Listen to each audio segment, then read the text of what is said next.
Good morning. Buenos días a todos. I want to welcome you on behalf of the Real Instituto Elcano to this roundtable on NATO's reach to the Asia-Pacific, to which we will pay particular attention to the evolving ties between Japan and Europe. Many thanks to the Japanese Embassy and to the Ambassador Nakamae personally for the ongoing support and friendship. At Elcano, we have been paying much attention to the growing strategic links between the Indo-Pacific and Euro-Atlantic regions, and how those links relate to NATO's global agenda and to European security. This was a prominent topic during NATO summit in Madrid, and indeed, during the Madrid Public Forum that Elcano helped to co-organize. As you know, this topic has gained more and more public attention in the context of the ongoing war in Ukraine, which is, of course, of great concern for Spain and for Elcano and for worldwide. Elcano has maintained regular cooperation with Japanese stakeholders for discussing publicly and privately issues of common interest since 2018. I would like to thank again Ambassador Nakamae for the facilitating role played by the embassy along all these years. The relevance of this exchange is increasing due to the growing alignment of strategic interests between Japan and NATO to face threats to the rule-based international order, both in Europe and in the Indo-Pacific. We welcome the intensification of cooperation between NATO and Japan, intensified since Madrid NATO summit, and more recently reflected in the signing of the individually tailored partnership program between NATO and Japan for 2023-2026 during the Vilnius NATO summit in July this year. In addition, Prime Minister Kishida has been more eager than previous Japanese leader to strengthen security ties with partners beyond the US, and therefore we are committed to take advantage of this momentum to explore ways for further security and defense cooperation between Spain and Japan in this context. Japan has played a leading role in conveying the message that what is happening in Ukraine is not a European war, but a global war, as Russia's aggression constitutes a violation of the fundamental principles of an open and rule-based international order.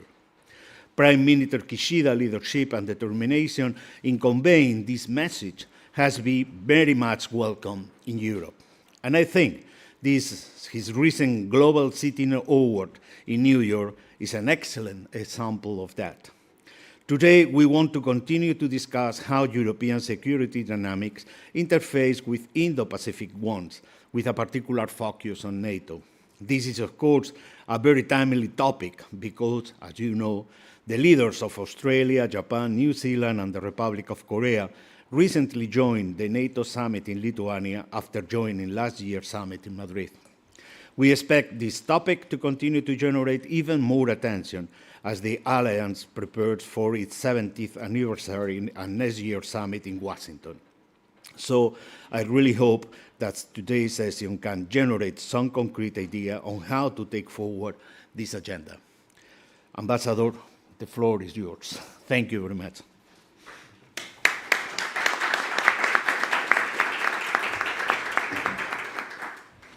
Thank you, Mr. Chairman. Thank you, Mr. Chairman. Authorities, ladies and gentlemen, muy buenos días, good morning.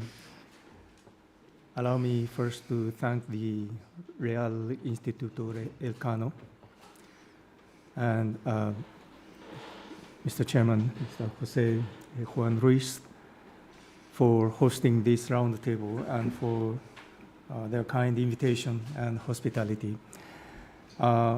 My heartfelt welcome to all the experts, and from my country, Mr. Tanaka, Yosuke Tanaka, from the National Institute for Defense Studies of Japan. I understand that the topics to be addressed today are in the forefront of their work. As Mr. Ruiz just mentioned, after making the first participation as Prime Minister in the NATO summit last year in Madrid, Prime Minister Kishida attended in Vilnius the NATO summit meeting in July this year again. His main message there is that the security of Euro-Atlantic and that of Indo-Pacific are indivisible, and that the aggression against Ukraine is not only an European issue, but a global one. This point was also emphasized at the G7 Hiroshima summit in May. Dialogues and the cooperation between Japan and NATO has deepened in recent years. At the NATO summit in Vilnius, Prime Minister Kishida and NATO Secretary General Stoltenberg welcomed the agreement on the new individually tailored partnership program, ITPP.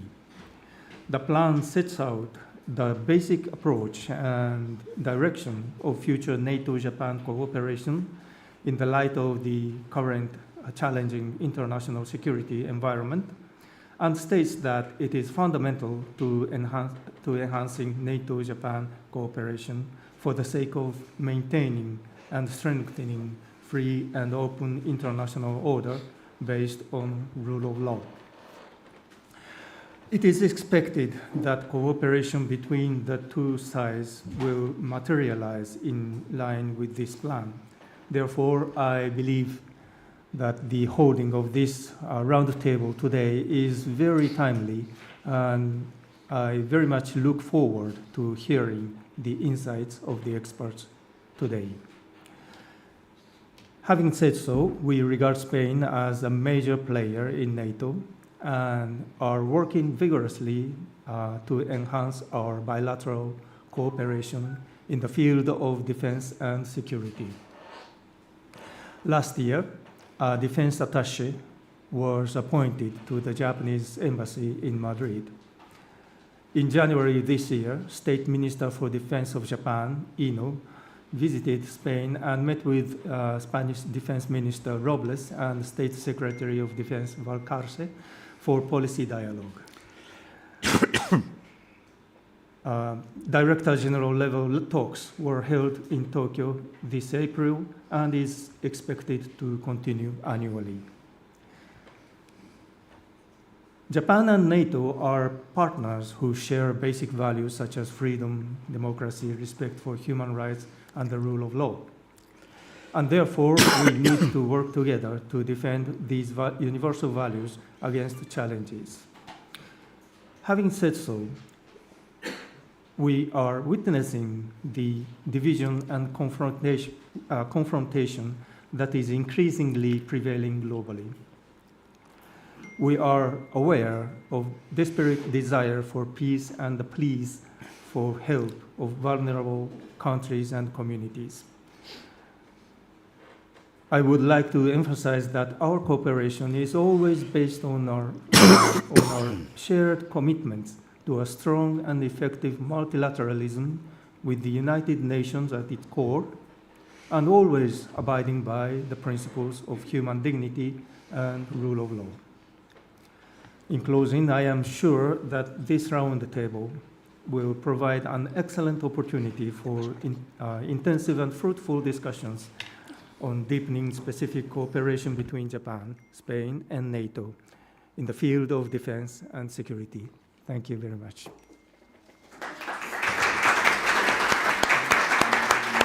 Thank you, Mr. Ambassador.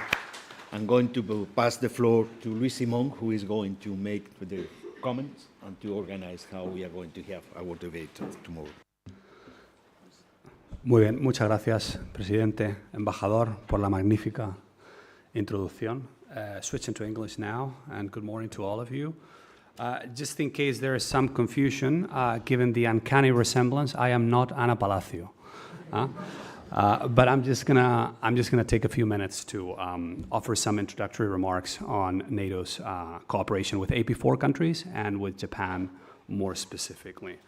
And as both our chairman and the ambassador mentioned, the war in Ukraine has underscored the growing geopolitical and geostrategic interdependence between the Euro-Atlantic and Indo-Pacific regions. We know that China has helped Russia cushion Western economic and political pressure. And in fact, Beijing's image in Europe, which has actually been on a downward trajectory for quite a few years now, has more recently tanked as the perception of tacit support for Moscow's assault on the European security architecture and global norms, as the ambassador was saying, has spread within Europe and including the EU itself.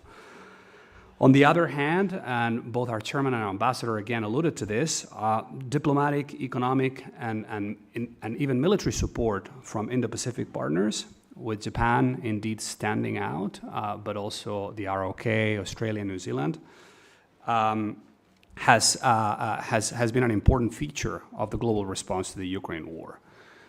But also more broadly, something I'd like to touch on, the war has triggered an intense debate in the United States about how to reconcile the need to assist Ukraine, repel Russia's assault, while maintaining the focus on the threat that China poses to the Indo-Pacific security architecture. And this is a debate which relates to U.S. national security priorities, which is as relevant to U.S. allies in the Indo-Pacific region as it is to U.S. allies in the Euro-Atlantic region. So I think there's no doubt that the war has underlined NATO's centrality in Europe itself, in the European continent, in the sense that assisting Ukraine and also strengthening deterrence in the eastern part of the alliance have become NATO's top political and strategic priorities over the past 2 years, since February 2022. However, the allies also recognize the increasing relevance of China's strategic rise and of Indo-Pacific, as I was saying, geopolitical developments for Euro-Atlantic security, as well as the importance of the Indo-Pacific region, the centrality of the Indo-Pacific region to global military competition, technological innovation, and economic growth. And again, the ambassador and our chairman have alluded to this. My colleague Mario has been writing about this. Debates on how to deal with China's debates on how to deal with China's strategic rise and how to strengthen cooperation with Asia-Pacific partners have taken an increasingly important role in NATO circles in the last few years, particularly since the Madrid summit in 2022.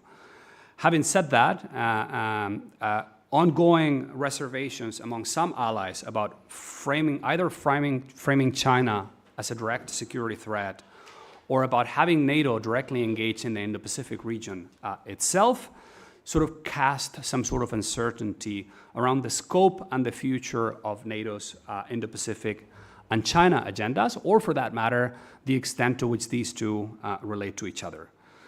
Just a few thoughts on those points. So in my view, NATO's China agenda can be broken down into sort of three levels of analysis. The first one is global and relates to the notion that China is probably the only country, and this is something that you can see in the US national security strategy, that can really pose a sustained and multidimensional challenge to the international system. So seen through this light, China constitutes a challenge to an international system that still largely reflects transatlantic values and interests. The second level sort of relates to the fact that China's military rise and modernization poses a number of challenges to Euro-Atlantic security. So for instance, China has global reaching naval, cyber, ICBM, or space capabilities, has also recently expanded its military presence in the Baltic or Mediterranean seas through exercises and port visits, and has important critical infrastructure holdings in Europe. And that concerns NATO directly because it can affect the alliance's logistics and military mobility and communications in its primary area of responsibility, as the Supreme Allied Commander Europe has mentioned several times, and also the Secretary General himself. And then, so the first level will be global, the second would be Euro-Atlantic, and the third level of analysis probably affects NATO less directly, but in my view is the most important one. And it has to do with China's challenge to the Indo-Pacific security architecture. Now, even though NATO remains first and foremost a Euro-Atlantic security organization, there is growing recognition within the alliance and this is the topic of today's conversation, that China's challenge to Indo-Pacific security is both systemically relevant, given the Indo-Pacific's economic, technological, and strategic centrality in global politics, but also, and most importantly in my view, immensely consequential to the United States, and therefore indirectly NATO, given America's centrality in European security. So it's true that NATO's debate on China has suffered some degree of compartmentalization, but I think the growing recognition that these three levels, the global, the Euro-Atlantic, and the inter-theater, sort of bleed into each other, is, I think, has been giving way to a much more coherent approach from NATO towards China and the Indo-Pacific in the last couple of years. Now, just a few words on the Indo-Pacific agenda proper before wrapping up. So, even though NATO's efforts to sort of develop ties, and Sophie, of course, can tell us all about it later, with Indo-Pacific countries go back to the Cold War, years, the alliance has primarily developed its formal mechanisms for political cooperation with third countries in the post-Cold War period. And in fact, when it comes to AP4, Asia-Pacific 4 specifically, it was only as recently as the 2030 NATO reflection process that the alliance began to have meetings with its so-called AP4 partners, so Japan, Korea, Australia, and New Zealand, simultaneously as a group. And even more recently, and Jose Juan was alluding to this, the decision to invite the leaders of AP4 countries to the Madrid and Vilnius summits gave a big push to NATO's Indo-Pacific agenda. While in the meantime, indeed, bilateral ties as the individual partnership agreements remain probably the main vehicles of cooperation, not least because of the fact that AP4 countries have different views about how to frame their relationship with NATO and also different views on China.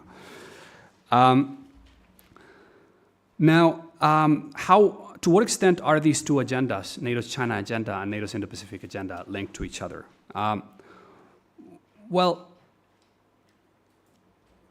at first glance, they're obviously linked, right? In the sense that many of these countries, particularly I would say Japan and Australia, but also increasingly the Republic of Korea, have become more and more wary about China's rise in recent years. And indeed, I think NATO allies realize that their dialogue with Indo-Pacific countries can help them to better understand the challenges associated with China's rise, given the fact that AP4 countries have a lot of expertise, they're much closer to China and so on. Having said that, the dialogue between NATO and its Indo-Pacific partners generally, or at least until recently, has been sidestepping explicit links to either China or a NATO role in the Indo-Pacific region itself. In the sense that, and this is primarily because both parties, NATO and Indo-Pacific partners, are interested in framing their cooperation in positive terms and in dispelling the notion of NATO moving into the Indo-Pacific region, right? And partly as a result of that, in my view, NATO's cooperation with Indo-Pacific partners is framed by and large in broad transnational terms by emphasizing the need to uphold global norms, tackle transnational challenges like terrorism, the climate security nexus, cyber threats, and indeed identifying areas like cyber or disinformation as the most concrete and promising areas for cooperation. So despite, and this is to put more of a critical note, despite recent progress, notably at the Madrid and Vilnius summits, an underlying tension, in my view, continues to loom over NATO's Indo-Pacific and China's agenda. On the one hand, we witness the growing recognition in NATO circles that, as I was saying, geostrategic dynamics in Europe and the Indo-Pacific are increasingly intertwined, and both NATO allies and Indo-Pacific countries are primarily worried about deterrence in a regional context. Indo-Pacific partners about China's rise and what it means for regional deterrence in the Indo-Pacific, here in Europe about what Russia is doing in Ukraine and what that means for our order. So that's on the one hand. On the other hand, NATO maintains political caveats about framing China as a security threat to the Euro-Atlantic, and also about directly engaging in the Indo-Pacific as an organization. And I think this situation is further compounded by the fact that both NATO and Japan and the other Indo-Pacific partners, and understandably so, I would say, prioritize their respective regions above everything else. So there are questions about the scope or limits of NATO's China and Indo-Pacific agendas, which are often framed either too broadly by emphasizing the need to uphold global norms, tackle transnational threats, blah, blah, blah, or too narrowly by pointing to China's military activities in the Euro-Atlantic or identifying niche areas for cooperation like cyber or disinformation. I think this is a bit paradoxical because for one thing, as I was saying, NATO and its Indo-Pacific partners have very similar strategic and operational priorities: how to strengthen deterrence in the face of great power revisionism, and how to generate the forces, the operational concepts, the capabilities, and the technologies required to that end. Even if their main threat or area of geographical responsibility is different, the fact that the challenges they face are so similar underlines the importance of massive synergies and the potential for structured cooperation in key areas that are core to Japanese defense policy and to NATO, like operational planning, capability development, military technological innovation. For another, and as I was saying, in my view, this is the main issue. Deterring China in the Indo-Pacific is likely to put a permanent strain on US military planning and resources over the coming years and probably even decades. And US military planning and resources constitute the center of gravity of Euro-Atlantic and NATO security as well. So while there may be no need, and some of you may have been following the public debate, while there may be no need for NATO headquarters or permanent military forces in the Indo-Pacific, because there isn't probably, the alliance should at least have eyes and ears in the region and be prepared to react to an Indo-Pacific contingency, particularly by assisting US military efforts, but also, most importantly, by filling possible US force gaps in the Euro-Atlantic region. And that, I think, requires, in my view, to just get some practical ideas going, stronger links with relevant regional-level strategic and tactical commands between Europeans and relevant strategic and tactical commands in the Indo-Pacific, notably Indo-PACOM. Also with Japan and with Australia, given their centrality to deterrence in the Indo-Pacific, but also more military-to-military dialogues and exercises, educational exchanges, and Track 1.5 dialogues. Relatedly, I would say, and there's been, I'm glad to see that there's been some movement on this front, strengthening the link between the North Atlantic Council and Indo-Pacific partners, and between the partners and relevant NATO bodies and processes in areas like defense planning, capability development, or military innovation, would actually help provide core US allies in the Euro-Atlantic and Indo-Pacific with a much better idea and with much better situational awareness of existing military gaps in terms of US force posture and defense strategy in each other's region, help anticipate undue pressures on US military bandwidth, and identify ways to mitigate such pressures and generate capability, industrial, and technological synergies.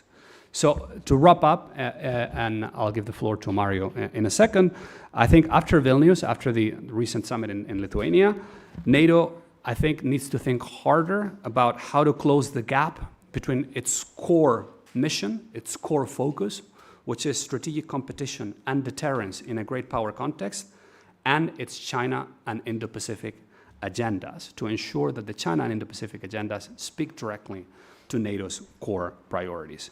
And critically, I think the emphasis should be on improving the alliance's awareness of how a China contingency in the Indo-Pacific may affect US military resources and planning, and on mutual learning between NATO and Indo-Pacific countries when it comes to key areas like operational planning, the development of joint capabilities and technologies, rather than talk about a direct NATO engagement in the Indo-Pacific region itself. That way, putting deterrence at the center of NATO's China and AP4 agenda can be reconciled with existing political and strategic caveats about not going to Asia directly. I'll leave it at that. Thank you.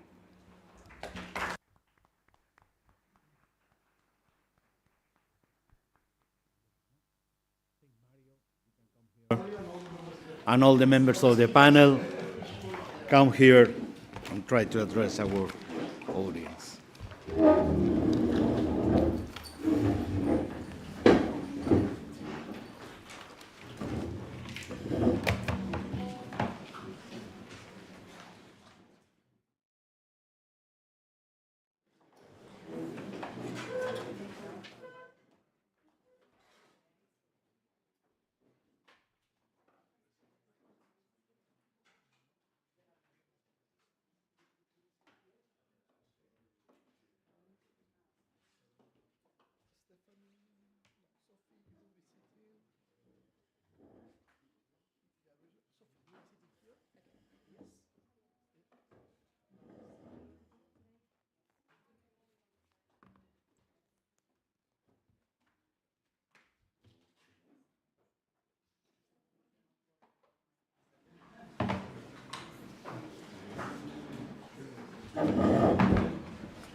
Thank you so much.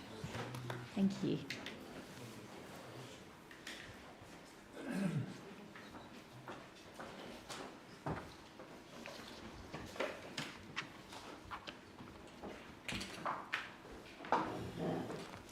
Yeah, cool.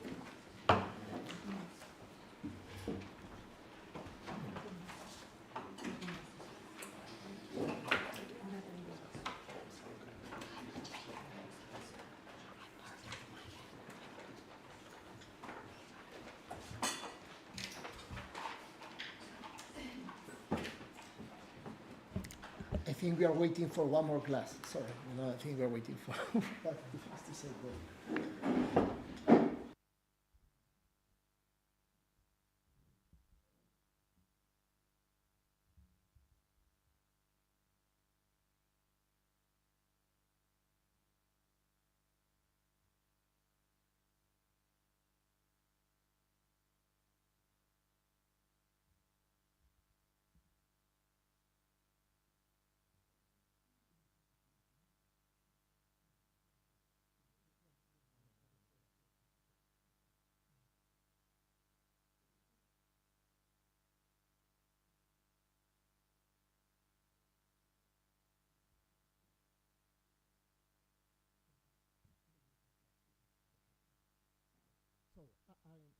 I won't be using my glass, so we can we can begin now.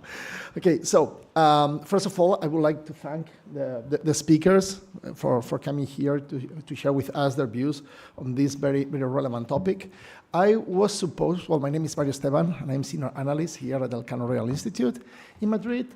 I was supposed to briefly introduce the topic, but frankly speaking, I think that after Luis' presentation, I think there is no need to do that anymore. So I will move forward directly to the presentation of the speakers and also for explaining to you how are we going to organize this session. This is a 90 minutes panel session. So the beginning, the three speakers, they will give some initial remarks, roughly 10 minutes each. So we will have plenty of time for discussion and engagement with the audience, with you here, okay, and also with the people who is following us online. So if you want to raise your questions, please send an email to this email address, which is actividades@rielcano.org. Okay, but if you are also here in the room, no worries. We've got to do it the traditional way. You can raise your hand if you want to, and we'll go ahead. So our first speaker today is Mr. Ryosuke Tanaka. He's a research fellow specialized in European security at the National Institute of Defense Studies in Tokyo. He's been working in that capacity there since 2019. And he has a master's degree in international relations at the London School of Economics and Political Science. And also, he also did some postgraduate course at King's College, I can see here, and a BA in policy management at Keio University. Mr. Tanaka, he's going to share with us the expectations, from Japan on how to move forward this security and defense engagement between NATO and Japan. So please, Mr. Tanaka, you have the floor. Nice to meet you all. Thank you for the kind introduction, Mario. And thank you to Luis and the Elcano Institute for having me to this very good opportunity. Today, I would like to review the current state of NATO-Japan cooperation and discuss its future potential and challenges. First of all, it's of course NATO-Japan cooperation itself is not a kind of a new phenomenon. Previously, Japan and NATO strengthened its cooperation through IPCP, Individual Partnership and a Cooperation Program, agreed on 2014. And since then, Japan and NATO deepened its diplomatic ties, but the security cooperation has been kind of limited. However, Russian aggression against Ukraine and Chinese more stronger assertiveness have accelerated NATO-Japan cooperation. Since 2022, the AP4's participation to the NATO summits has become kind of a regular event, and which is very historic change. And over the past about 2 years or so, communication between Japan and NATO has increased significantly, leading to shared perception between Japan and NATO that the security of the Indo-Pacific and Europe are inseparable. So one outcome of this dynamic momentum in the NATO-Japan relationship is the Individually Tailored Partnership Program, ITPP, which was announced in July 2023. So according to the ITPP, the primary objective of NATO-Japan cooperation is to maintain and strengthen a free and open rules-based international order. So to achieve this, Japan and NATO will enhance cooperation in 16 areas, including cyber defense, space security, emerging disruptive technologies, EDTs, maritime security, and so on. So at the same time, in addition to its cooperation with NATO, Japan has also strengthened its similar cooperation with European partners, such as, of course, the European Union, United Kingdom, France, Germany, and sometimes, Italy and the Netherlands. So, and in addition to that, the alliance with the United States is definitely important kind of pillar for Japanese security. So this means that even under the current conditions, Europe-Japan and US-Japan cooperation in the Indo-Pacific is kind of already developing respectively. So in light of this situation, we need to consider the kind of uniqueness or value and advantages of the NATO-Japan cooperation. So in this sense, I believe that what Japan expects from NATO, firstly, is that as a kind of diplomatic organization or political alliance, NATO maintains a coordinated relationship between the US and Europe, not only on the European defense, but also the security of the Indo-Pacific. Of course, this does not mean definitely that Japan expects NATO to be involved militarily in the Indo-Pacific.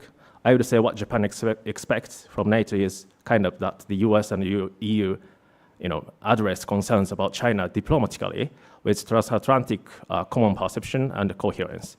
So in this sense, further NATO and EU cooperation may also be beneficial for even Europe-Japan cooperation. And however, I acknowledge that there is still a kind of serious gap among member states when it comes to NATO's policy towards the Indo-Pacific. But still, it would be possible to gradually build a common perception among the US, Europe, and Japan based on the kind of series of practical cooperation through NATO. So then we need to consider what's a practical cooperation between Japan and NATO. So one of the most important aspects would be the sharing of knowledge, information, and even intelligence on military or defense matters. For example, Japan and the NATO COEs, Center of Excellences, could work together to deepen their and our knowledge of common security challenges, as already several NATO COEs have done with Japan. So this is because Japan and NATO share many common security challenges, and these challenges mainly stem from our neighbors, such as Russia and China, and including hybrid threats, their missile and nuclear capabilities, and anti-access, area denial capabilities, and so on. So having more opportunities for Japan and NATO to share information on these common issues will help to promote mutual understanding and between Europe and Japan. And it will be also kind of constructive if higher level intelligence cooperation could be realized. In 2010, Japan and NATO concluded and signed an agreement on the security of information, but this is the kind of very basic level of agreement. So it is said that NATO and some non-NATO nations, NNNs such as Australia and New Zealand, already have a kind of higher level of intelligence cooperation and sharing. And in the future, this could also be a desirable option for Japan. But this kind of intelligence cooperation would enable Japan and Europe understand each other about both Japan's and Europe's defense posture, and how Japan and Europe respond to contingencies that might happen in the Indo-Pacific and Europe. It also helps us understand how the US forces would operate in Europe and in Indo-Pacific in the event of contingency, and how much Japan and Europe could rely on the US in such contingencies. So intelligence cooperation between Japan and NATO would contribute to our respective defense posture and defense plans. However, there are many challenges on the Japanese side to further the NATO-Japan cooperation in this way. For example, strengthening defense capabilities is a major challenge for Japan. Since Russia's aggression, the necessity to strengthen defense capabilities has been widely recognized in Japan also. And last year, Japan formulated national security strategy and a national defense strategy. So as part of this reform of Japan's defense policy, increased defense spending and the possessing of counter-strike capabilities, such kind of policy have attracted particular attention. Such high-profile policies are important, of course, but at the same time, in the context of cooperation with NATO, including information sharing and further like intelligence cooperation, Japan will need to ensure information management and drastically improve our cyber defense capabilities. And another Japanese policy that is also important in enhancing our relation with NATO is the strengthening of the defense production and technological basis. This applies not only cooperation with NATO, but also to bilateral or multilateral cooperation between Japan and European countries. In this sense, the GCAP, which is the next generation fighter program between Japan and the UK and Italy, can be a prototype for boosting Japan's capability for international joint development of defense equipment. Additionally, Japan joined NATO's multilateral industrial security working group this year, which aims to standardize industrial security procedures among member states and contribute to the smooth implementation of international cooperation. So this is also a significant step forward. However, Japan faces challenges in this area also, the defense industry and the defense equipment cooperation. Previously, Japan had self-imposed the three principles of defense equipment transfer, which restricted Japan from exporting defense equipment to other countries. However, this was also an obstacle for Japan to participate in international joint development of defense equipment, as it also prohibited exports to third countries from Japan's partner countries. So therefore, Japan has little experience of international joint development and has little know-how in this area. So currently, the Japanese government, trying to relax this regulation. So this is set to be mainly for promotion of the GCAP for the time being. But if these regulations are revised, it will accelerate the strengthening of Japanese defense production and the technological basis. Moreover, this may eventually lead to improving, interoperability and joint development of defense equipment between Japan and NATO members in the future. In conclusion, defense cooperation between Japan and NATO is still in its kind of infancy, but has the great potential to be accelerated. On the one hand, Japan wants NATO to play a role as a forum where the US and Europe can also coordinate their policies towards the Indo-Pacific. On the other hand, Japan itself needs to strengthen its intelligence management and cyber defense capabilities, as well as its defense industry and its ability to conduct international joint development of this defense equipment, as I said, in order to promote cooperation with European countries and NATO. So if NATO members understand kind of this Japan's demand, and at the same time, if Japan can address our challenge properly, NATO-Japan cooperation will make progress more. Thank you.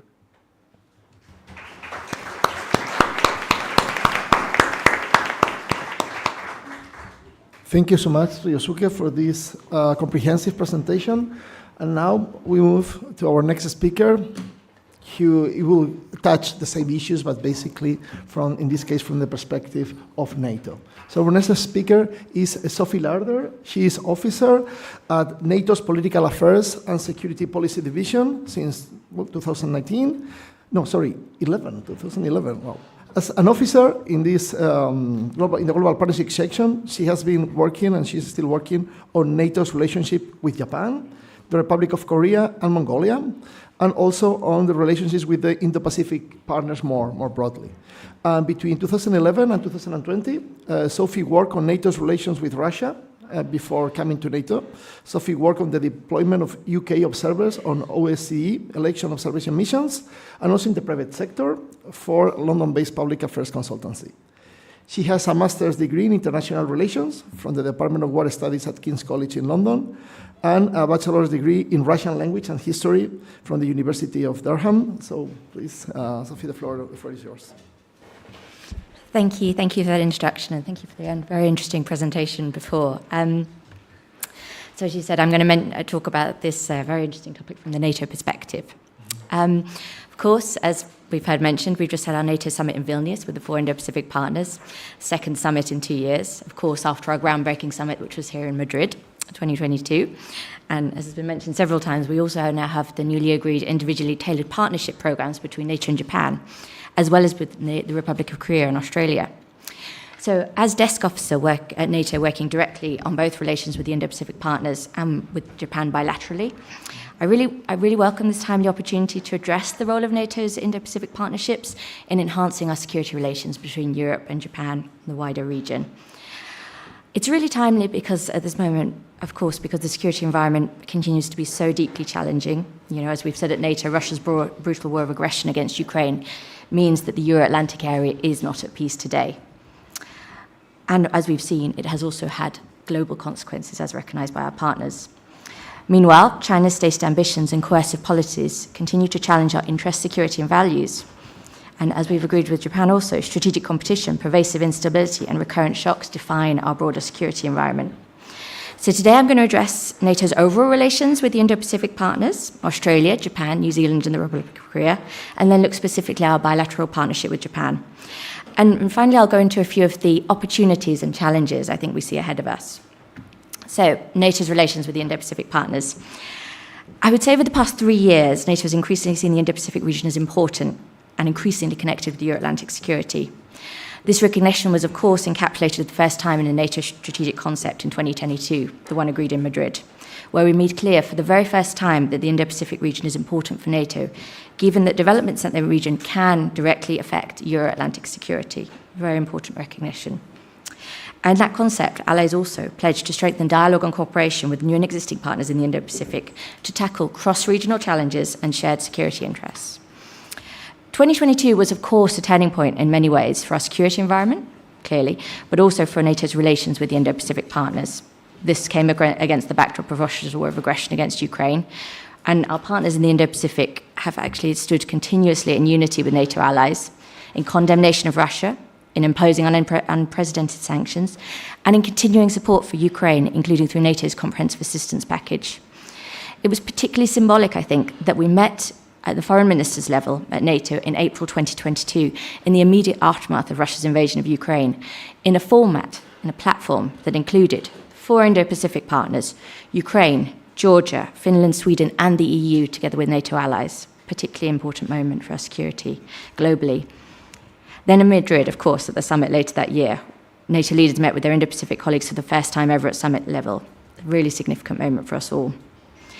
I would say prior to the war, however, which has changed so many things, actually it was the NATO 2030 decisions that Lewis referred to in his speech earlier on, that NATO leaders took in Brussels in 2021, that NATO had already recognised the importance of working more closely with like-minded partners to preserve and shape the rules-based international order, which we see and saw then being challenged and undermined. And in this NATO 2030 approach, our Indo-Pacific partners were clearly at the forefront of our ambitions, what we had to do. Because we share common values of democracy, human rights, and the rule of law.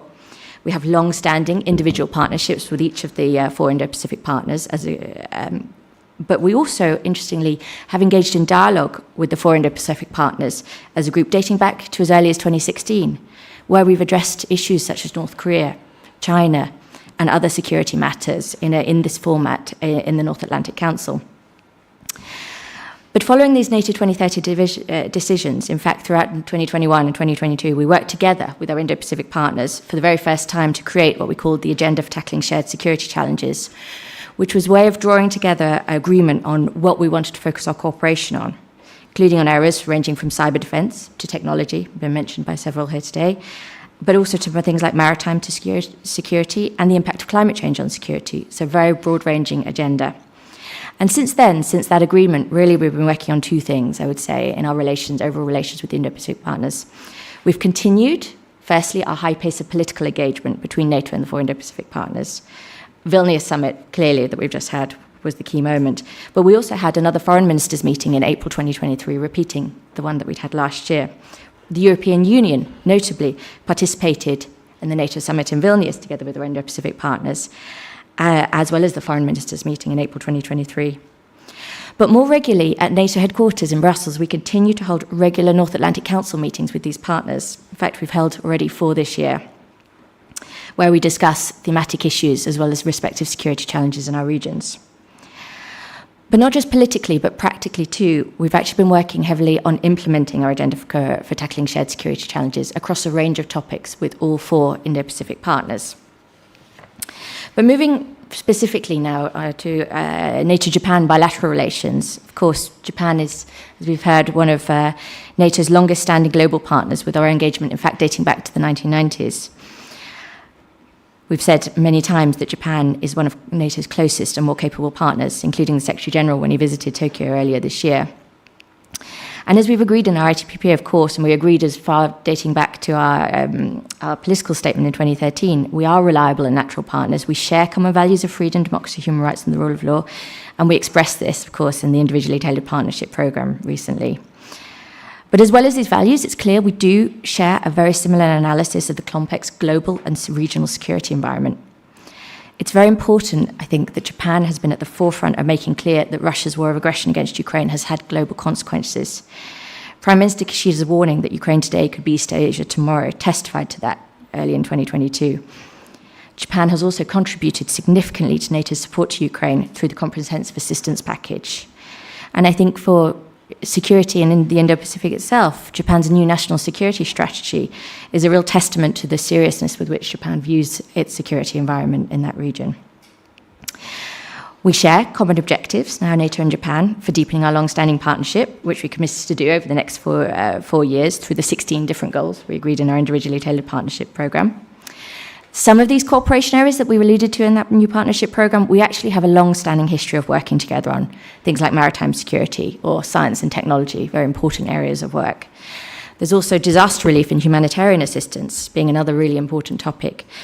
Of course, you might have read that following the 2023 earthquake, the terrible earthquake in Turkey, and in cooperation with NATO, Japanese self-defense forces flew hundreds of tents and other cargo to Turkey, the first cooperation between NATO and Japan in this manner. Other goals in our new Individually Tailored Partnership Programme, for example, the one on strategic communications, are actually quite new areas of work. But I think they reflect as well a shared understanding of the strategic environment we face, in which democracies in the Euro-Atlantic and Indo-Pacific are facing the severe challenge of dealing with hostile information and disinformation, and how to respond to that. So moving on to how we see the way forward at NATO, I think it's clear as NATO allies, we'll continue to work to deepen our political and practical engagement with the 4 partners in the Indo-Pacific.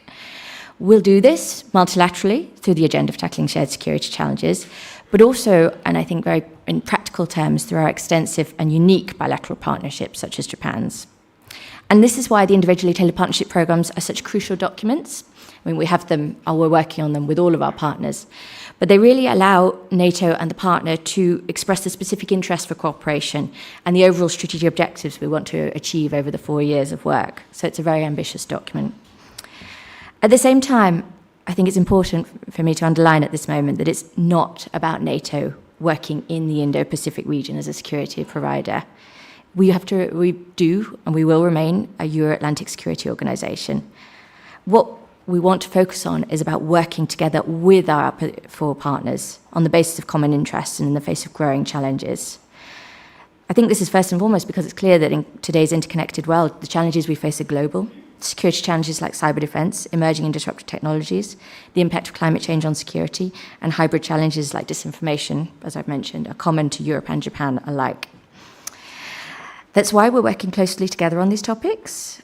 I was interested to hear the ways in which you suggested it tallies very much with mine, sharing information, analyses of the challenges we face in our respective regions, exchanging best practices about how respectively we're dealing with them in the Euro-Atlantic and in the Indo-Pacific regions is very important. And we're also working to increase our interoperability through, for example, our partners' participation in NATO exercises, but also in areas in deepening our interoperability on technology through NATO standards, which of course set the tone for much of our interoperability work between NATO allies. We're also deepening our expert-level contacts across the board on all of these topics, including, again, you mentioned through NATO's Centres of Excellence network, such as our Cooperative Cyber Defence Centre of Excellence in Estonia, or our Strategic Communications Centre of Excellence in Latvia.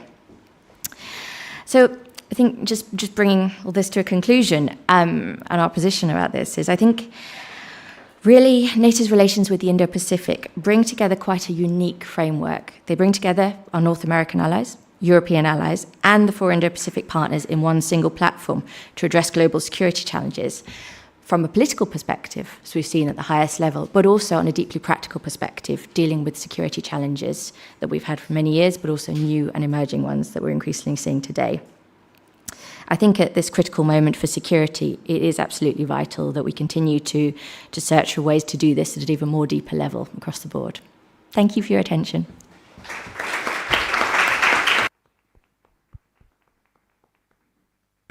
Thank you, Sophie. Now we'll move to our third speaker, Stefania Benaglia. She is the head of the Foreign Policy Unit at the Center for European Policy Studies in Brussels, and her research focuses on the implementation of the Global Gateway, as well as on EU foreign policy, mostly in the Indo-Pacific. She has also been consulting senior officials, and she was also a senior expert in a number of EU projects and studies. Before joining CEPS, Stefania spent some years in India, working on EU-India relations for the Istituto d'Affari Internazionali, the EI, and also for the Friedrich Ebert Stiftung. She has quite a long experience, also in the European Commission.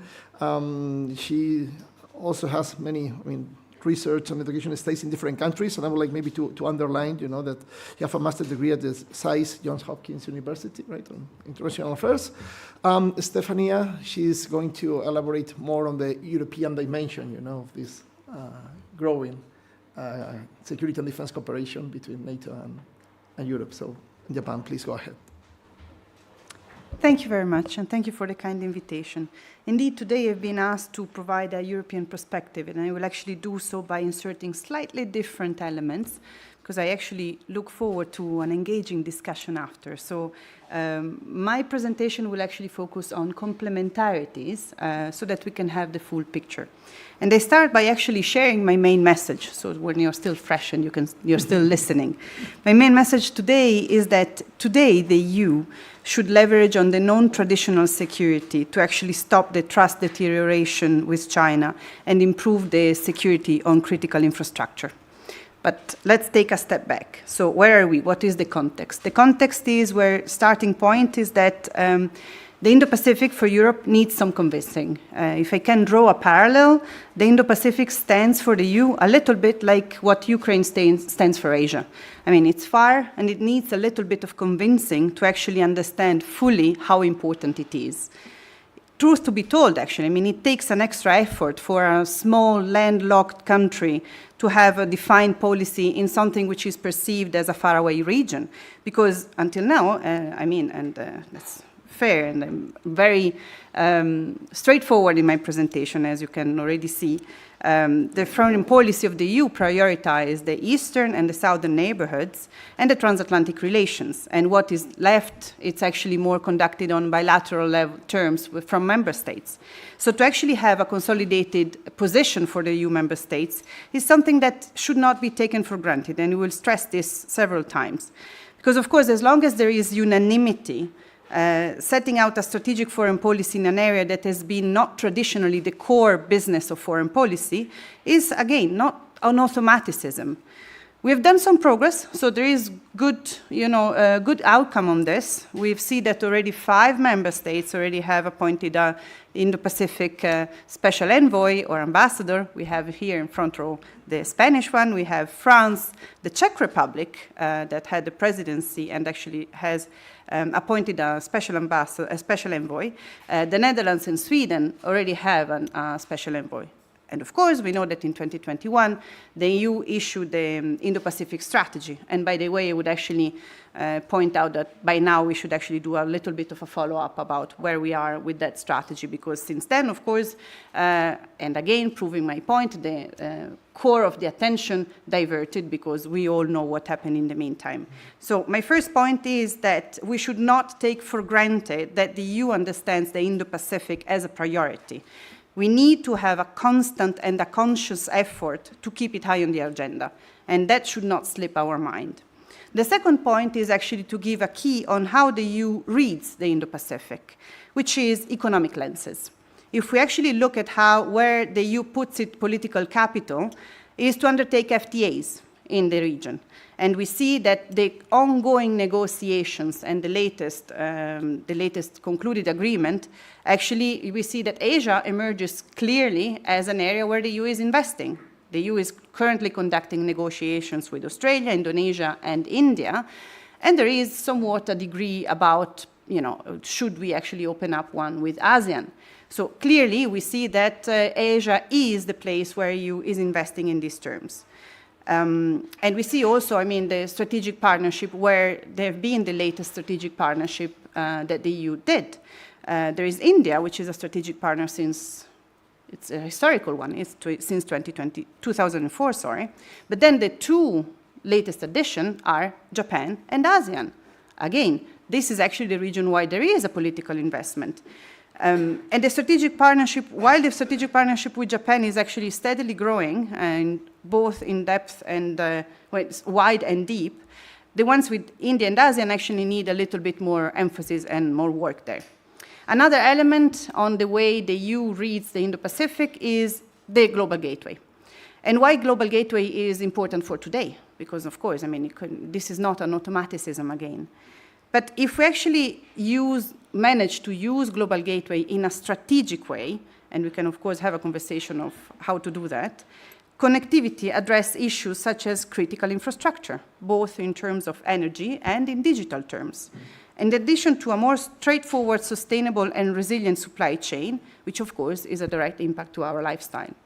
So, if we look at technology, the way technology is used or abused to control the society, and the discussion about the whole digital privacy, this is all discussion that fall into the global gateway premises, again, if done strategically. There are also other tools that are developed in the same context. Let's think of the Trade and Technology Council that the EU did with India, or the digital partnership that the EU developed with Japan. Quite similar in terms of tools.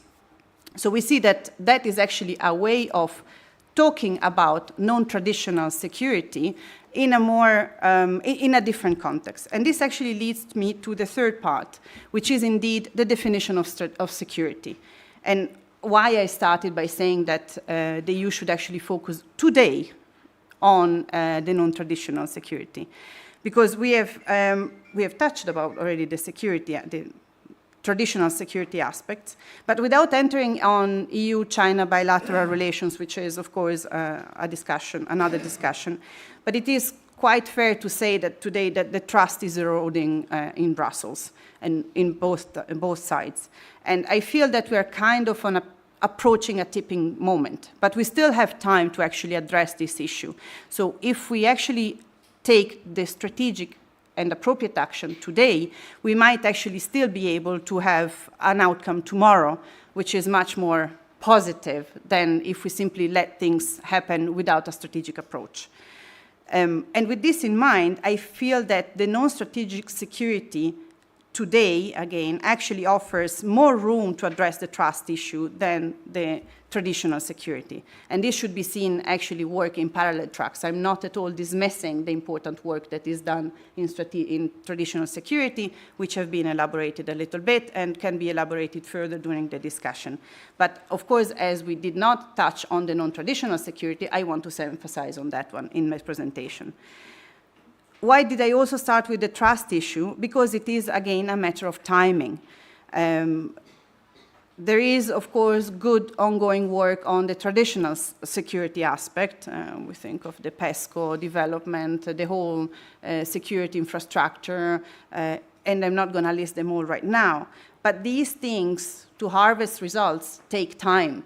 And the feeling is a little bit, as I said before, we are approaching this tipping point. If we wait until harvesting those results, it might actually be too late to address the trust issue.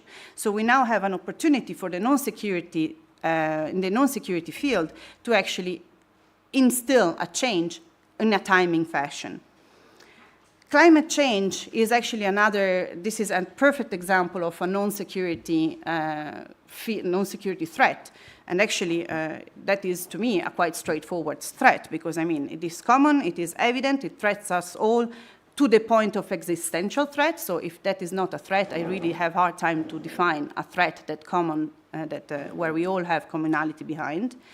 I also briefly touched upon technology and the use of technology, which, again, offer a huge potential there. So, yes, of course, the EU should continue its work to grow and to become a reliable partner in the Indo-Pacific, also in its credibility as a security actor. But my point is that efficient security cooperation should not be the only measure of success. And there is actually another opportunity. The other measure of success could be actually, and here I take a concrete case to give, exemplify my point. During the last G20, there was actually an initiative that was launched, the India, Middle East, Europe corridor. Now, leaving aside the details on that one, what is my takeaway is the pool of resources, the resource aggregation that came out of this initiative, where we have the US, the EU, and Middle Eastern countries, and Gulf countries, and India, that all together put together the resources towards a common strategic goal. And that is actually what I mean with this, what I'm trying to say. That should be the approach that we should look at today. This resource aggregation is really the game changer for the Indo-Pacific today. So to conclude, the role of the EU is, again, stressing to leverage on the non-traditional security, first to stop the deterioration of trust with China, and to improve the security on critical infrastructure. I'm happy to, and I look forward to the discussion after. Thank you.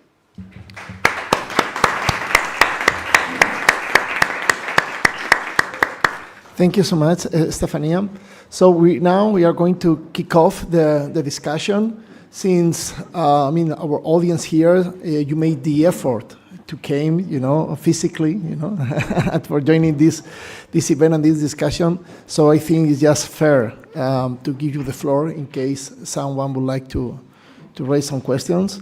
If you are shy at the moment, don't worry, I can break the ice because I have a few questions myself. But okay, Emilio, would you like to go ahead? Okay, just wait one moment so you will get the mic.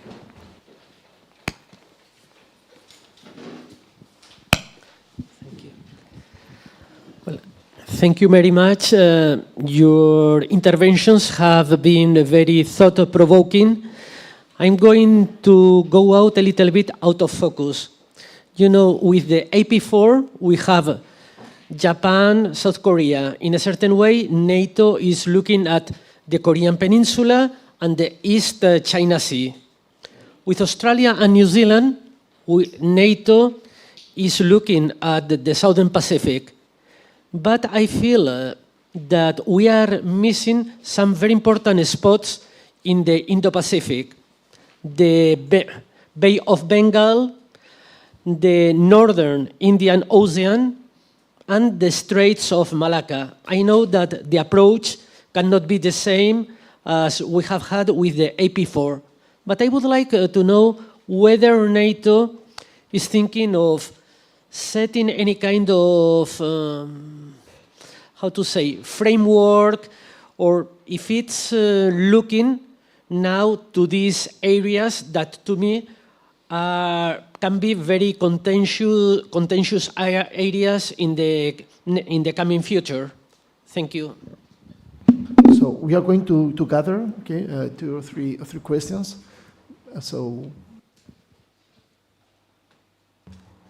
Okay, so I will go on myself, okay, because I have a few questions.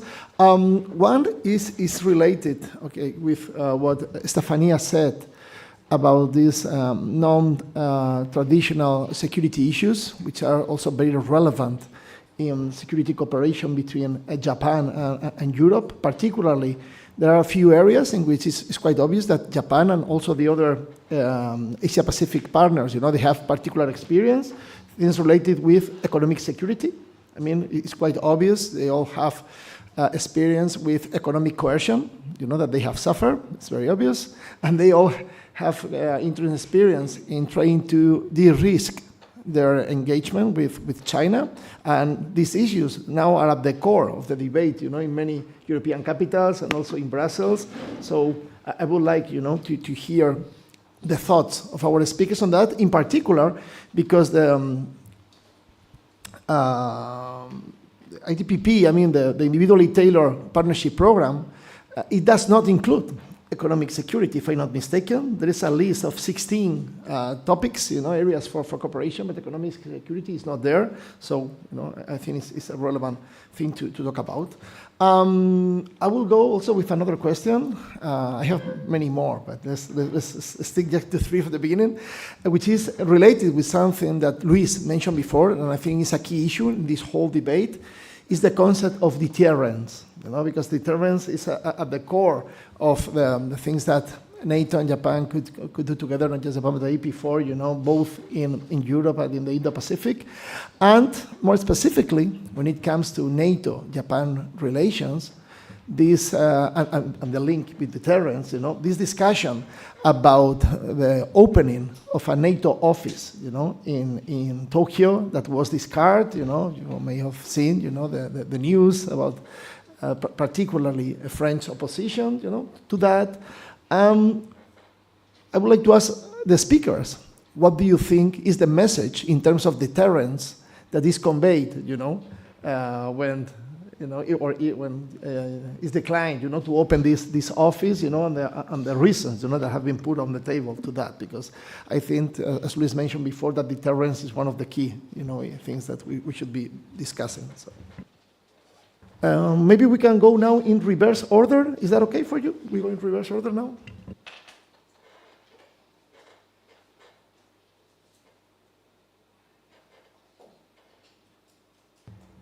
So when you're ready, Stefania, reverse order. I was collecting my thoughts. I'm sorry. Yes, what I was collecting my thoughts was indeed on the last point.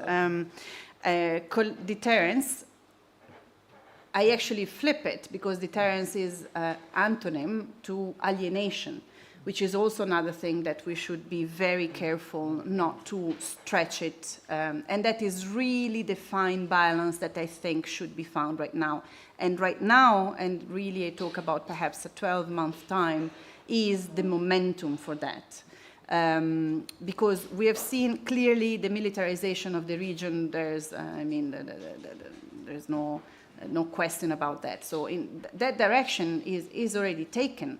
I would actually even not be so surprised if tomorrow we actually see another mini multilateral security in the kind of an AUKUS popping up at some point with a different constellation. So that trend is already set. What is for me actually the trend that should be looked at, which is not currently looked at sufficiently, is the balancing act that is necessary in this context, because otherwise we know what is going to be the outcome. So I actually stop here for this reply, and I look forward to, because I think the non-traditional security, I elaborated enough on that. So I leave it to my colleagues. Thanks. So I'll address just all three just really quickly. So starting off with the question about the missing spots, let's say. I think it's important to recognise that we have our formal partnerships with the four Indo-Pacific partners, with Australia, Japan, New Zealand, and the Republic of Korea, that we did discuss wider, issues than just regional focus. We talk about in the strategic concept, the Indo-Pacific security developments as a whole can affect Euro-Atlantic security. So, it's not kind of limited to Japan and Korea discussing North Korea or anything like that, or Australia and Japan discussing the South Pacific. It's more dynamic, more varied, and also more kind of cross-regional as well. I would say that it's really interesting how much our Indo-Pacific partners are interested in security developments in the Euro-Atlantic region, and how they see the trends going here potentially being reflected in their region. And I would also say as well that sort of, beyond our formal partnerships with the Indo-Pacific partners, NATO has contacts, we call contact countries, so countries with whom we don't have formal partnership relations, but who we do have political dialogue, for example, and sometimes even practical cooperation with. Singapore being one of them, for example, where we do have occasional dialogue, outreach, sometimes even in particular in science and technology. So this is, it's wider ranging. We've committed in our strategic concept to look at new interlocutors, including in this region as well. And I think that will be part of what you see with NATO going forward as well, in particular in terms of political contacts. I think we're seeing a real importance of explaining NATO's role in the Euro-Atlantic region, NATO's partnerships with the Indo-Pacific in a broader setting than just with our formal partnership frameworks. And I think that stems a lot about, let's say, from widely circulating disinformation about NATO's role vis-à-vis Russia, vis-à-vis the beginnings of the Ukraine war. So I think this is a really important point, and I think it's something that we're going to be working on more broadly in the future. With a range of, as we call them, contact countries, without formal partnership frameworks, because there's no sense that there would be a broader framework for that, but at least to have as much political dialogue as we can with a broader regional setting. On the economic security aspects, it's a really interesting question, because it's a sort of slightly not exactly a NATO topic, but it is in many ways as well, because it's a security topic, right? And I think we're seeing increasingly a recognition that economics and security hand in hand. This is why I think it was really important that we agreed in the Individual Partnership Programme to discuss resilience with Japan, to work on resilience with Japan. And this is, I think, is really it's much of the same things as economic security. It's looking at how we look at, how we talk about, how we work on best practices on the security of our supply chains, for example. NATO, as you know, resilience is a really big topic under Article 3 of the Washington Treaty. It's something that we're working on a range of factors in a very kind of holistic approach within our defence and Defence and Policy Planning Division at NATO headquarters. So it's a really big area of work for NATO. It's a difficult one sometimes to work on because much of the responsibility lies with the member states for developing for their resilience in these areas. But it's something that we feel really strongly that we should work on as allies, but also together with our partners and understanding how they do economic security, which is something I think we can learn a lot from Japan's experience in this. Then quickly on the, sorry, I don't want to take up too much of the floor, but I think it's really fine at the intro. I couldn't not respond to the interesting question at the last one as well. Deterrence. I think we've got to remember the line between allies and partners here. It's clear that NATO has allies, and that's who we defend, who we are focused on defending, who deterrence and defence is mainly the Euro-Atlantic area in itself. It's not about another area of the world. Where I think it is interesting, of course, is to talk to our partners, to exchange views on how they do these things in their region, because I think we have a lot to learn mutually about these things. Linking it to the potential, the idea that was raised for a NATO liaison office in Tokyo, I think this is a question that we've seen obviously spoken about in the media. NATO, has different offices around the world, including in some partner countries. We have a liaison office in Georgia. We have a liaison office in Ukraine and in Moldova. We have liaison offices with let me get this right, the United Nations and the OSCE, so with international organizations as well. NATO's offices are practical tools. They're not political statements. They're aimed at enhancing our ability to work with a country or an organization, and that's the foundation of these. So I think the fact that that's something that's not working on at the moment is not kind of a political statement. It's kind of practical. Of course, we want to do more with Japan. We want to enhance our relations, but I think the main focus of that and the main tool for doing that is through the individually tailored partnership program, as we're doing with many countries around the world, where equally we don't have liaison offices. So, thanks.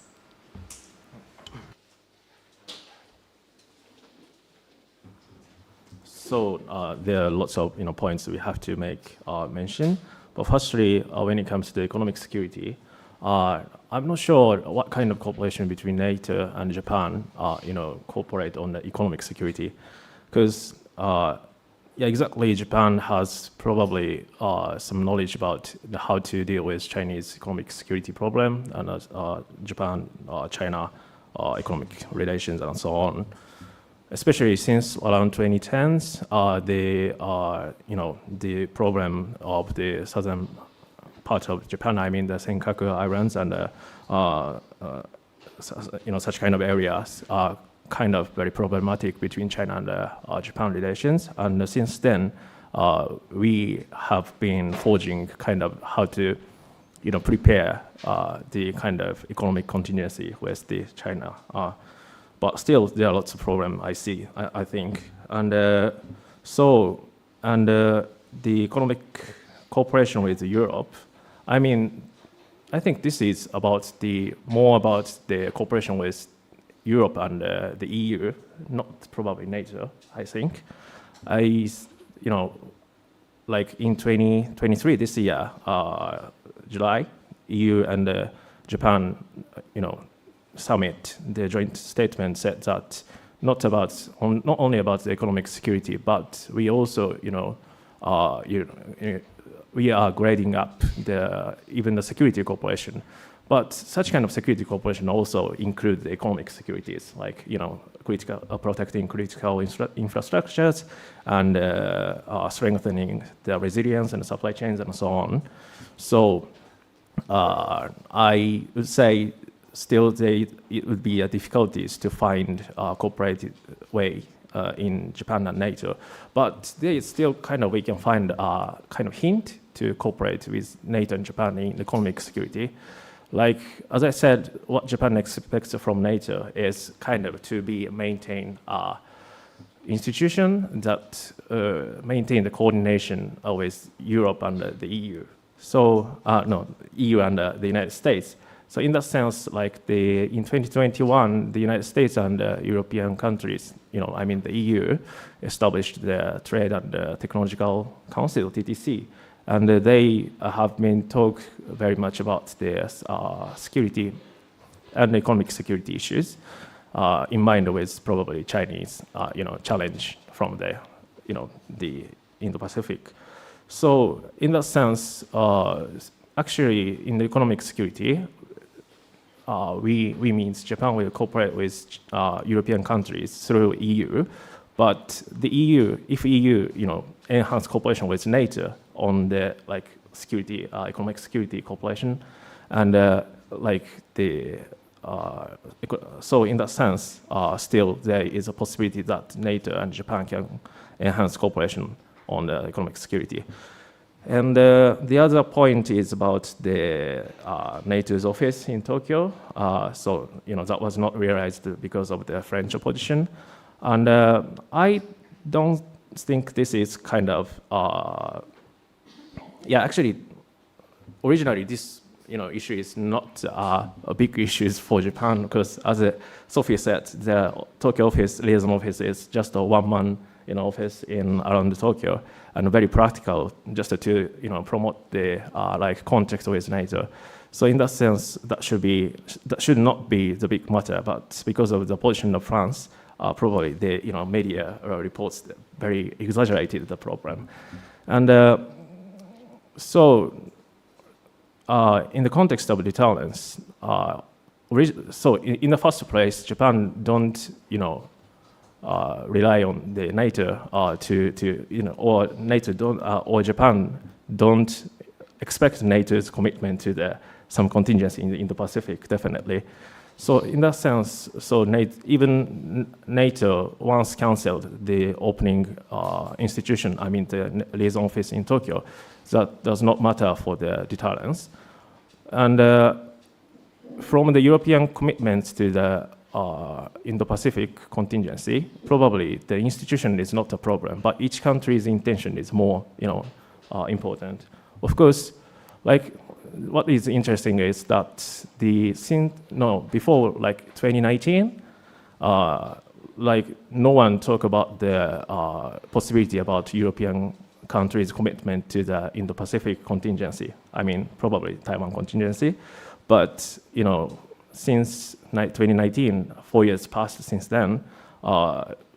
Now, still, most of Japanese people are skeptical about Europeans' commitment to the Indo-Pacific, but at the same time, some experts and specialists are starting to talk about the possibilities of UK and France participation in the contingency in the Indo-Pacific, not directly to fight, but at least logistical base and so on.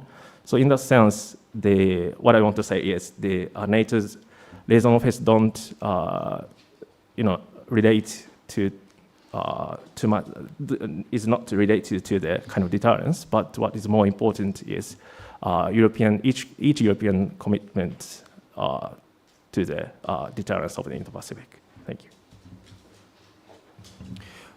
Okay, we have now a few questions. So, okay, good. Now you're having fun. Okay, so first I saw Felix, then Luis, and finally Gael. Okay. Thank you very much for your presentation. You have addressed most of the tangible topics of the agenda, but I would like to know your opinion about another non-tangible issue like disinformation, because if we are moving the European and American and Asian societies towards a new agenda in the Pacific, you have to prepare campaigns of strategic communication, first to convince, persuade decision makers and public opinion about the need to be there for the European Union and the Europeans to take part in this move to Pacific, but also in Japan. Japan is back on defense affairs, and NATO should be there. And this is a new challenge for our public opinions used to remain in Europe as the center of the strategic affairs, but at the same time to counter the expected Chinese campaigns, something we have seen witnessed in Africa about NATO in Africa, Western countries. They are NATO is coming, no, to the Pacific. You will have. How do you prepare not only our political system, but also our societies and the strategic community to cope with this communicational problem? Thank you.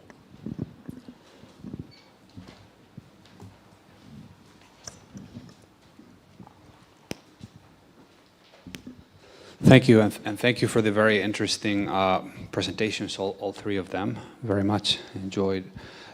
Just a comment and then a question. I guess a comment more for Stefania, because my own, I guess,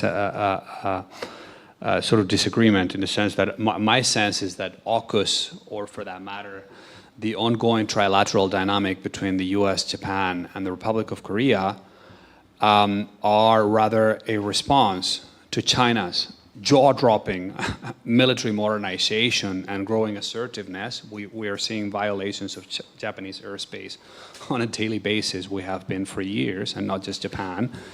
Or for that matter, the second one, the trilateral, to the DPRK's nuclear program and missile modernization, and very dangerous missile tests, by the way, and inflammatory rhetoric.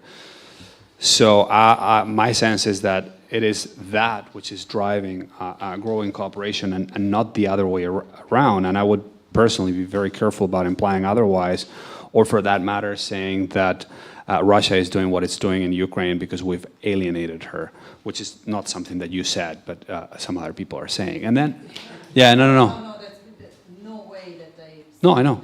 Yeah, I know. Yeah, I know. And then a comment slash question, I guess for all three. I agree that we've come, and I guess both Sophie and Rio alluded to this more directly. I agree that we've come a long way in terms of bringing together Europe, North America, and some allies in the Indo-Pacific, and in support of an open, rules-based international order. And I agree. I think Sophie mentioned this specifically, that NATO has in recent years become quite an effective vehicle for political consultation between these three legs on big picture issues and the future of the international order. But my sense is that it's not clear to me to what extent we are bringing the rest of the world along with us around that vision, right? It seems to me that China and Russia have made quite a bit of headway in the global south in particular by sort of playing the politics of grievances and so on, and helping bring many countries in the global south around their vision for an international order. So I guess my question would be, what can be done about this, and to what extent should this be part of the NATO AP4, NATO-Japan political conversation? Thanks. Hello, thank you very much for the word. It was very, very interesting. I would like to also address the question to Mrs. Benaglia, but also to Mr. Tanaka, kind of as a response. And it will be in terms of what do you think the position is towards the exchange of information that Tanaka was talking about in regard with NATO, but from a European perspective. And as a consequence, Tanaka, how do you feel like Japan is going to approach this kind of relation between Japan and Europe? Okay. We have one more question on the back. Okay, so go ahead.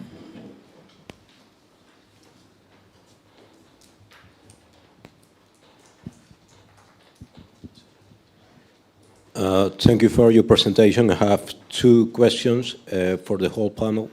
The first one is your personal opinion on what it would be the ideal show of force that creates some sort of deterrence for the Chinese armed forces in the Pacific.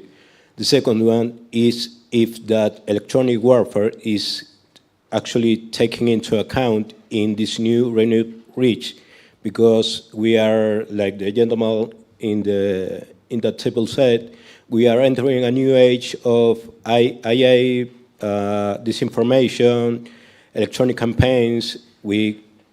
Now countries have the ability to do deep fakes with images, videos. So is Japan and NATO ready for this kind of electronic warfare in the Pacific? Okay, so before giving back the floor to the panelists, I would like also to raise a question that we've received, from the audience online, which is, which possible cooperation partnerships or initiatives can be developed between Japan, NATO, and the EU in order to uphold UNCLOS at Indo-Pacific, and which challenges and limitations should be taken into account due to the complex situation in the region? I assume that when it comes to that cooperation regarding upholding UNCLOS. So now we go back to the initial order. So Tanaka, you... Yeah, sure. And the limitations, that we should take into account in order, to look at this possible cooperation to uphold UNCLOS.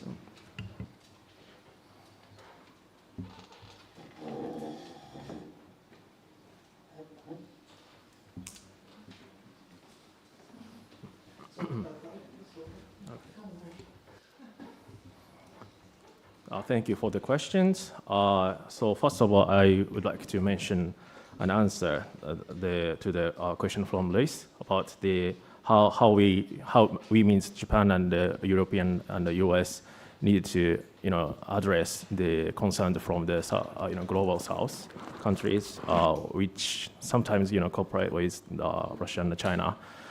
So this is a very serious point from Japanese perspective, because as all of you know probably, Japan is definitely rely on the U.S. deterrence, and almost all of the Japanese people probably basically support strongly U.S.-Japan alliance. So in that sense, there is a growing sense of crisis between the U.S.-China, great power competition, something like that. But for Japanese perspective, just getting with the side along with getting along with the United States is the definitely only kind of one solution for Japan. So, but at the same time, with the cooperation with NATO, I mean the U.S. plus European countries. Some countries are also concerning about the cooperation between Japan and NATO. So actually, mainly, China is definitely opposed to NATO-Japan cooperation, but some ASEAN countries, like South Asian countries, also show their concerns on the Japan and NATO cooperation. Especially when it comes to the NATO's liaison office in Tokyo, we heard some voices to concerns about the setting liaison office in Tokyo from Southeast Asian countries. So if in the future if we'd like to continue to negotiation with NATO to open the NATO liaison office in Tokyo. At the same time, we have to continue kind of gentle, explanation to Southeast Asian countries that it's kind of what kind of mean the NATO-Japan cooperation have, and such kind of liaison office does not have kind of strategic kind of perception or something. So this is the thing we need to proceed NATO-Japan cooperation while we have to care about kind of concerns from like Southeast Asian countries where it's very important for Japanese foreign policy, especially vis-a-vis China. So this is my answer for that. And the problem, the information exchange or intelligence sharing with European countries and NATO, there are lots of stumbling blocks, both European side and Japanese side. And I mentioned, some, problems or some problems of Japanese side in my statement.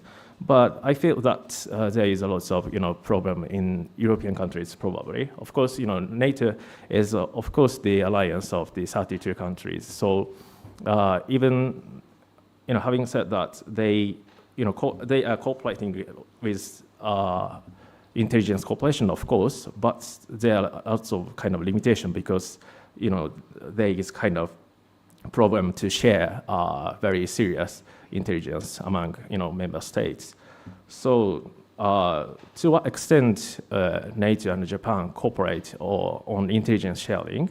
So we have to consider that the kind of limitation, of course, we have to consider the limitation of NATO-Japan cooperation on intelligence matters. So first step is, as I said, proceeding the cooperation through like NATO COEs, CCD COE in Estonia, Tallinn. Since like 2018, since 2019, Japan's MOD also sending exchange personnel to NATO's COEs. And so the from next step is to expand the CCD COE, not CCD, but some COEs to cooperate with Japan. And we have to expand the participation not only from the government, but like civilian companies. Of course, in order to deal with the problem stem from the non-traditional security threats, we need to the civilian and the military cooperation definitely important. So sending both government and the civilian to the from Japan to NATO COEs would be kind of favorable option to exchange information between European countries and NATO. I stop here. Great, thanks. Super interesting questions again. Appreciate it. Try and answer the questions about sort of disinformation. I think there were several in different areas that we got. I think this really is a really important problem to deal with. It's something that NATO is really focused on. I would also take it back to my own experience of working on the Russia file for many years. This has been a concerted effort by Russia over decades to spread disinformation, to spread lies about NATO. It's something that we've been working on for a long time to combat this, to respond, to promote our narratives.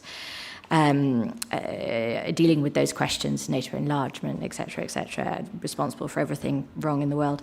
So it's a concerted problem that we've been dealing with on the Russia side for many years, and I think it's very interesting how we've seen increasingly China picking up Russia's narratives about NATO, complaining about NATO enlargement as being a security issue, and then building on that as a problem of NATO coming to the Indo-Pacific, for example, is one of the narratives that we often hear. And of course, this is very much picking up on the examples we've seen in Russia, and it's very interesting to see how that's been amplified mutually in that respect. And it's something that we really have to work on for sure. I think it's something that we have done for many years, as I said, on Russia, and I think we have to continue to make clear, to expose the lies, the disinformation, to respond to it.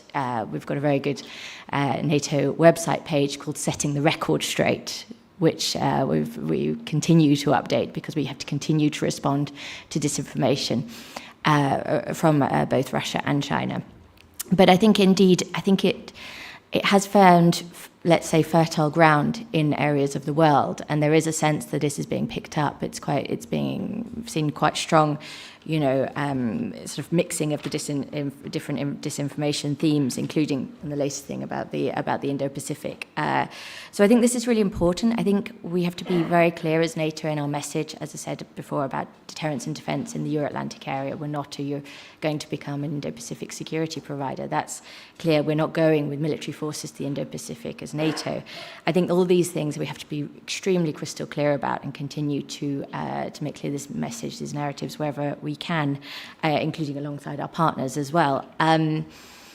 I think we also have to be clear what our partnerships are about working with our partners on cross transnational challenges as well. So this is something we continue to work on. I think it's important as well to talk widely and strongly about NATO's invasion of Ukraine and the reasons that Russia and China has sometimes promoted about that, about NATO enlargement being at fault, about why this is a false narrative. And I think the idea as well, what we've continued to say as NATO, that countries have a right to choose their own security arrangements, interestingly does resonate, I think, widely beyond allies and partners. I think while we may not sometimes get traction with an idea of democracies banding together, the West versus the rest can be alienating, I think, for the global South. I think the idea that fundamentally Russia has violated the UN Charter by invading a sovereign country, I think the idea that we are bound by the UN Charter, that we believe, allies believe, our partners believe, that every nation has a sovereign right to choose their own security arrangements, how they choose. I think this is a really strong message, and that it's one that is actually widely shared beyond the immediate Euro-Atlantic and Indo-Pacific partners, and I think it's important to reiterate this. Widely. So yes, no, it is a real issue. It is something we will continue to be challenged by from Russia and China, and that's why the message of the reality of the situation is so important to get across. I think there's also, as you said, mentioned the AI and the sort of EDT's angle of disinformation is something we're thinking about as well. We're working on with our partners on the topic of emerging and disruptive technologies. We're also working with our Indo-Pacific partners specifically on strengthening the rules around emerging and disruptive technologies. We've been kind of at the forefront of NATO of developing principles of responsible use, for example, on AI, and it's something we want to work increasingly closely with our partners in the Indo-Pacific on, ensuring that as new technologies come forward, we want to ensure that they are shaped in line with our democratic values and have strong rules that bind them at the global level. So I think this is really going to be an important area to work on going forward. Just final point, sorry, I know I was talking for too long, about the question, interesting question on UNCLOS. And I think, again, it's pointing to a sort of, a maritime security topic, how we uphold the rules-based international order. For NATO and the Indo-Pacific, as I said, this is not about NATO being there in the Indo-Pacific to uphold UNCLOS or anything like that. It's actually about understanding the challenges our partners face on maritime security in the Pacific, understanding and sharing notes about the challenges we face in the Euro-Atlantic space, in particular on maritime security issues, and again, working together on the rules of this, cross-regional rules, global rules and norms, to make sure we, as allies and very like-minded partners on these topics, are working together to promote the rules, to uphold the rules in our respective regions, really in a concerted effort, which is why it's so important. Thanks. Just one point, yes, very quick. Don't be shy, to spend your time with the explanation, because we really make this on purpose, Keep short the initial remarks so you have more time, for reply, so don't worry about that. Thank you, and I am tempted because, first of all, actually, thanks for challenging the discussion. This is exactly, the point of these exchanges. Thank you for this, and I invite more participants to challenge today's discussions. I would bundle pretty much all in a coherent answer, which is the one on perception. Perception that do matter enormously. Now, of course, perceptions are different, and we can agree to disagree. There are many levels of nuances there. But dismissing perceptions entirely is, for me, plain wrong. Because that simply leads to a scenario that is in nobody's interest. That is actually the point that I'm trying to make. And the alienation, which was a word that actually I used before, come from all sides. So we do have also an alienation from the global south. And what needs to be the objective is to avoid the worst case scenario, which can happen. And I'm going to throw a very provocative thought. But you used this jaw-dropping China militarization as a sort of like the starting point.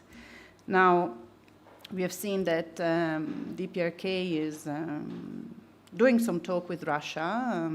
There is China that is certainly present. In 10 years, maybe it's not going to be 10, maybe it's 8, maybe it's 12, but India is certainly going to be a military present in the Indo-Pacific. So what do we do there when we have this substantial front which doesn't see eye to eye with us and have different perceptions from ours, substantially different? Then, of course, the degrees can vary. But also, again, we have seen that even if India is a partner we're investing, relying, we do not see eye to eye on fundamental issues. The latest G20 statement came out without the condemnation of the Ukraine. So that was, we can have, again, a discussion there. But the point is, I think it is unadvisable to dismiss perceptions. And the thing is also that they need to be sustainable. And this actually leads me to the answer. So how do you go about it? You have a more technical approach, if you want, the technological one. We mentioned, and this is a little bit more into the direction of the disinformation. And there was also another question always around the disinformation. So you have all these tools, this forum, the Trade and Technology Council. I use this term because it is the more broader one, where that gives you the tools to address this. But for me, actually, the whole starting point, which is fundamentally missing right now, is what is the EU offer? What is the EU narrative? In all of this, actually, the EU doesn't have a coherent narrative that is projecting. What does the EU coherently stand for? What is the offer? What is the end value? What is the goal? What is the narrative? The EU is still haven't actually developed itself and its narrative and its position in a way that is actually at least understandable. It is not understandable most of the time. Actually, it skips my understanding most of the time. And I sit in Brussels, I work with the EU every day. So assuming that the EU can be understood, and I'm not talking about, what is INPA versus ES, I'm talking about what does the EU stand for. We always start our summits with shared values, but how do we go about that in concrete terms? How do we back up our statement? How do we operate? That is actually the missing link. And this is true across the board, of course. This is a good example, a good exemplification, but we can make the same exact statement in many other areas. They use right now, and this was indeed linked with the perception, because that is exactly, the point. The EU is simply missing the narrative. And that, for me, should really be priority. Now, public diplomacy is often identified as priority whenever you have all sorts of conclusions. How do you go about implementing public diplomacy? Well, that is for another 3 days workshop. Thank you. Okay, thank you so much. So I would like to open maybe another round of questions. Well, I have at least one more, maybe two questions, and I will try to push a little bit more, maybe our speakers here on some issues. But my main new question is about priorities in this cooperation, because it was mentioned before, I think it was with Sophie, this idea of moving like from political, to practical cooperation, because now, fortunately, we have, well, not fortunately, it has to do with a lot of, well, we have been explained here before, this change in geopolitical context and also all these many diplomatic relationships throughout the years and engagement. But the point is that now we have the political foundation for moving, okay, to practical and operational cooperation, but the previous, previous from framing, I mean, the NATO, Japan cooperation, the previous one had 9 areas, 9 sectors for cooperation. And one of the criticism that was frequently formulated was that there was no prioritization, that you have like 9 different areas, it was not sure where were the priorities. And now we have 16. So questions for me are, 16 priorities. yeah, exactly, which are the priorities, And when we look at these 16 areas of cooperation, what would be, from your perspective, on the one side, the low-hanging fruit, the areas, that is easier to get results in the short term, and also which are the priorities, what should be the areas in which we could get a more significant, results, if we are able, to move forward in those areas of cooperation. Because from the people, that we are not following, like firsthand, this kind of bilateral interaction, at least if you just look, at the IDPP, you cannot get that kind of information. So I'm very curious about that. And now the order is free. Okay, let's explore, let's do something different. So who would like to begin?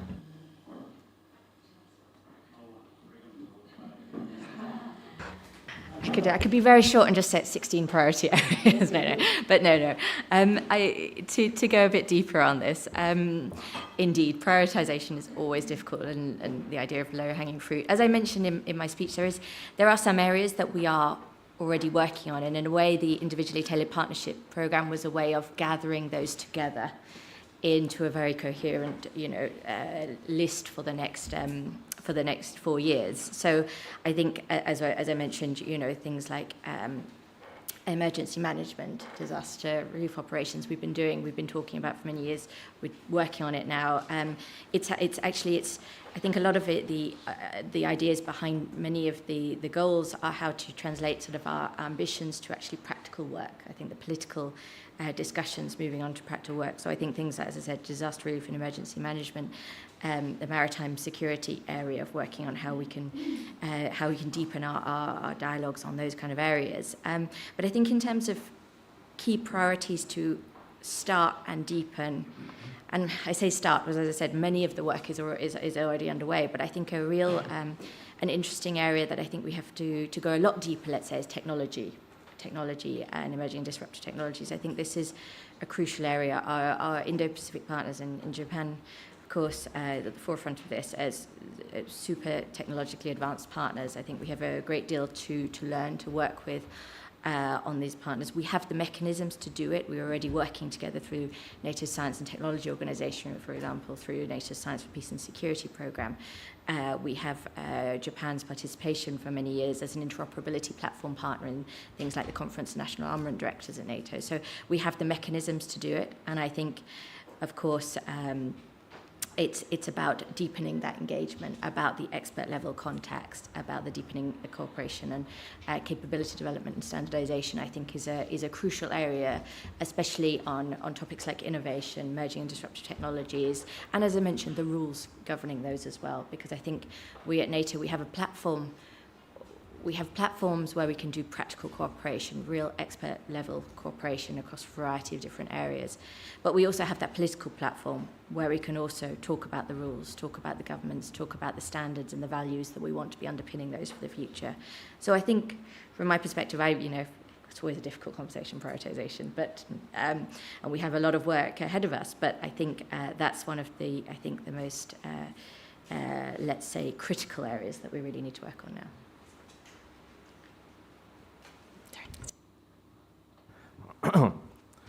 Yeah, exactly. I agree with Sophie because actually I acknowledge that there is a lot of areas we have to cooperate because of the ITPP. But in this phase, we don't need to make which area is priority for the NATO-Japan cooperation. But what is more important is during the cooperation in the future, we will find what is the priority for NATO-Japan cooperation after the 2027. The next probably the step forward for the next ITPP. I'm not sure the next ITPP will be concluded or not, but definitely will be there. So and as I mentioned, in my statement, the possibility cooperation area between NATO and Japan is the one is like information sharing or intelligence sharing, and the second is the defense, excuse me, defense equipment, joint development, and such kind of things.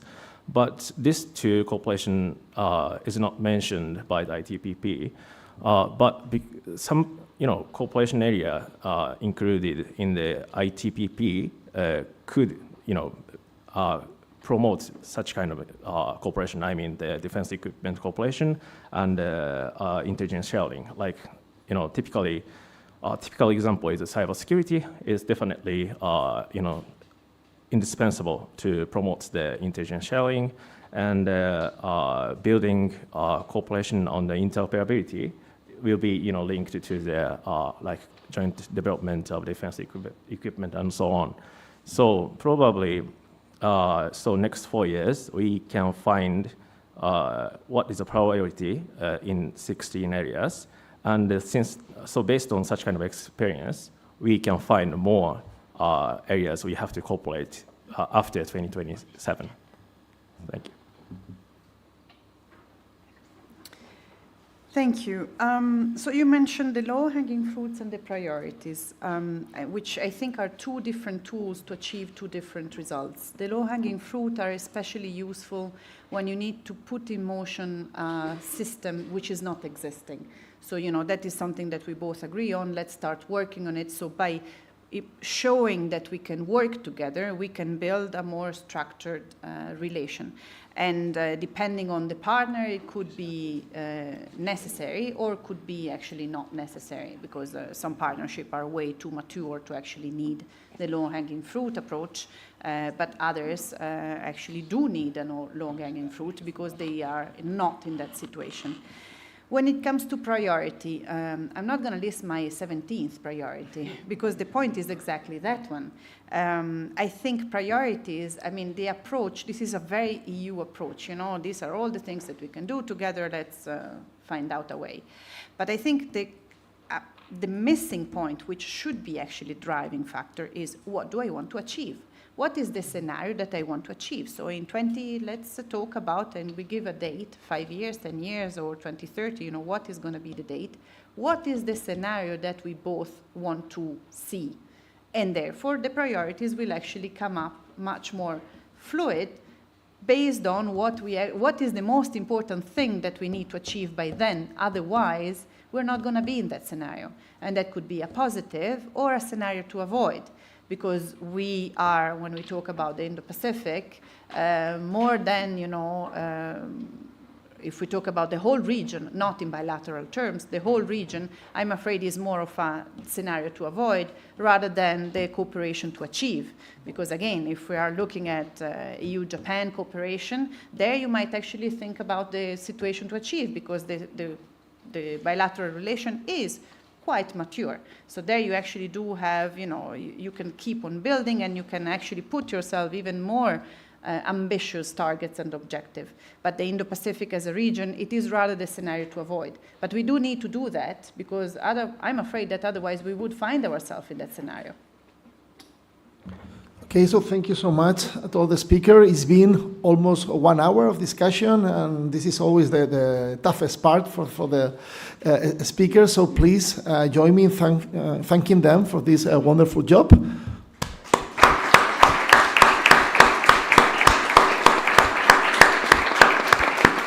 And we hope to keep engaging with you in more activities. Thank you for coming. See you next time. Bye-bye.